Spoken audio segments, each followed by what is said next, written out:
আমি সিঁদুর দিতে পারি না, আমার ব্যথা করে। কষ্ট হয় তোমার? হ্যাঁ। কি নাম তোমার? তাইবা। তাইবা? বাবা কোথায়? গেছে গা। বাবাকে দেখো নাই? হুম। বাবাকে দেখতে ইচ্ছে করে? হ্যাঁ। আমার বাচ্চাটার ভাই শারীরিক সমস্যা, চিকিৎসা করতে লাগে। এই জন্য আমি মানে পর্দা করি, ক্যামেরার সামনে আসতে চাই না। আমার মেয়েটা চিকিৎসা করলে ভালো হবে ডাক্তারে বলছে। এই জন্য আমার মেয়েটা গরিব মানুষের বাসায় কাজ করে খাই। আমি অনেক 2-3 লাখ টাকা ঋণ করে চিকিৎসা করছি, কিন্তু এখন আমি পারতেছি না, অসহায় হয়ে গেছি।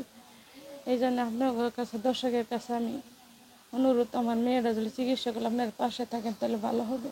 কিন্তু ও স্বাভাবিক, সব ঠিক আছে, ওর হাত পাও কথাবার্তা সব ঠিক আছে, কিন্তু ওর শুধু শারীরিক সমস্যা।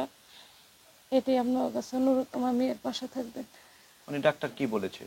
ডাক্তার বলছে যে উনি চিকিৎসা করলে দিব্যি ভালাবো, সংসারী জীবনে যেতে পারবে, কোনো প্রবলেম হবে না? কোনো প্রবলেম হবে মানে না। চিকিৎসাটা কি এখনই করতে হবে নাকি আরো পরে করলেও বলছে চলবে? ছোট থাকতে, যত ছোট থাকতে করাবেন ততই আপনার মেয়ের জন্য ভালো হবে। বড় হইলে সমস্যা হতে পারে, আর টাকা লাগবে অনেক।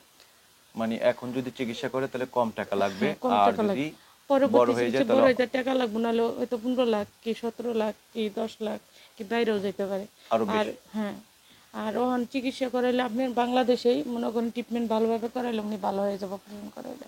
বসো তাইবা, তুমি বসো, মায়ের ওখানে বসো। আচ্ছা তাইবা, কি হয় তোমার একটু বলো তো? তোমার কি সমস্যা হয়, কোথায় সমস্যা হয় একটু বলো তো?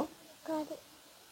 হ্যাঁ, ওই যে ব্যথা করে, কোথায় ব্যথা করে ঘরে। শিশু বলো? শিশু ঘরে। বেশি ব্যথা করে? ক- ওখানেও ব্যথা করে? শিশু করতে কষ্ট হয়? হয়। পিঠেও কষ্ট হয়? এখানে ব্যথা করে, মানে মে- মেরুদণ্ড তো ব্যথা করে। আচ্ছা আমাদেরকে একটু বলেন, এই যে সন্তানটার মানিলো যে সমস্যাটা, এটা কি জন্মগতভাবে? হ্যাঁ, জন্মগতভাবে হয়েছে ওই।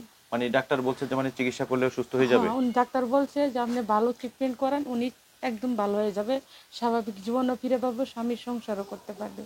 আচ্ছা, এই যে দর্শক আমরা একটু দেখাই, তাই বা এদিকে আসো, এদিকে আসো, এদিকে আসো। এই যে মানে একটা সুস্থ সবল যেভাবে হাঁটা চলা, তার চলন ভঙ্গি, মানে সবকিছু, মানে কি কি সমস্যা হয় সেটাও কিন্তু বলতে পারে। উনি ব্যথা করলে সব বলতে পারে, রাইতে চেয়ার পারে হাত দিয়ে দেখাই দেয় আমাকে যে এই জায়গা আমার ব্যথা করতেছে, আমার ভালো লাগতেছে না, মানে আমি ওর শিশু এক দিতে কথায় বলা পারতেছি। যায় যে হ্যাঁ, লিঙ্গটার হ্যাঁ, প্রবলেম। হ্যাঁ, মানে ওইটা ব্যথা করে। শারীরিক ভাবে আহামরি ওদের মানুষের মানে তৃতীয় লিঙ্গ আছে, হ্যাঁ, হ্যাঁ, থার্ড জেন্ডার না, মানে জাস্ট হলো হ্যাঁ, জাস্ট লিঙ্গ প্রবলেম আছে, যেটা অপারেশন করে হ্যাঁ, তাহলে সুস্থ হয়ে উনি যাবে। সুস্থ হয়ে যাবে দিব্যি। তো আমরা আপনার মোবাইল নাম্বারটা দিতে চাই, যে তাই এবার জন্য কোনো যদি সাহায্য সহযোগিতা আসে আপনি কি দিতে চান? হ্যাঁ, দিব আমি, আমার মেয়ের সুস্থর জন্য আমি সব করতে পারি। আপনার স্বামী কোথায়? উনি চলে গেছে, আমার খাওয়ান খরচ কিচ্ছু দেয় না, মেয়ের তাই এবার চিকিৎসা, সুন্দর করে বসো তুমি। মেয়ের চিকিৎসা করবার টাকা চাইলেও দেয় না, কিচ্ছু দেয় না, ও মেয়ের 10 টাকা খরচও দেয় না। মানে সন্তানের চিকিৎসার জন্য কোনো টাকা পয়সা দেয় না? না, কিচ্ছু দেয় না। কারণটা কি, আবার বিয়ে করছে? হ্যাঁ, মানে এত সুন্দর ফুটফুটে সন্তান রেখে আবার বিয়ে করছে? হ্যাঁ, উনি ওনার বউ নিয়ে থাকে। সেখানে কি সন্তান আছে? না, উনি কোনো সন্তান নেই। মানে আনমেরিড বিয়ে কি বিয়ে করেছে? হ্যাঁ, মানে দোষটা কার? দুষ্টা স্যার। ওখান আমি একটু মেয়েটা নিয়ে, আমি নিজের দোষ খুঁজে পাই না, ওনার আমি কি দোষ করছি এটা আমি নিজেও জানি না।